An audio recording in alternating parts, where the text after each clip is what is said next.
So, when you were speaking about Iran earlier, you mentioned that there have been a number of omissions from the negotiations and that therefore there were a number of outstanding risks that need to be mitigated. My question, though, is there obviously is a rationale behind the agreement with Iran. In your words, what is the strategic rationale behind this agreement, and is there a good side from it? Because at this stage, all we've heard are the negatives about that agreement.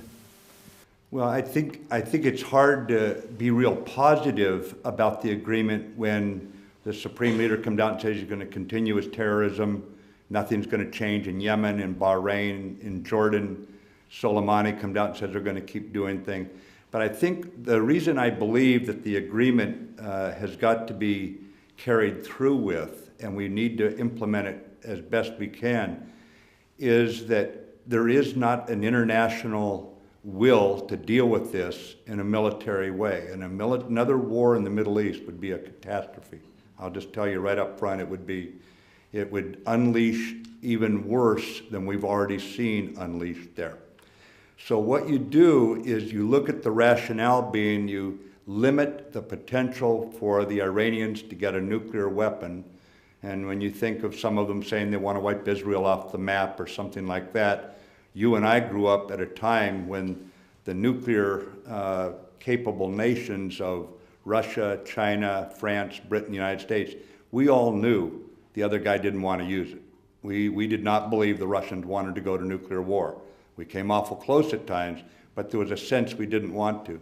The new nuclear regime that could arise, especially if Iran got one, appears to be one that wants to wipe someone off the map. And so this is worth it, I think, to try to prevent that. But now we're going to have to address the other threats, or the nations that are closest are going to feel very vulnerable.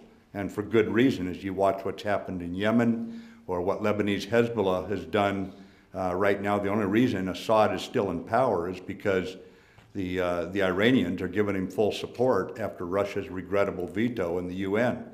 So as you put all these conflicting, I would almost call them rivers coming together with different threats, the one we have to avoid is the nuclear in the hands of a country that is acting like a revolutionary cause, unconcerned with their own people.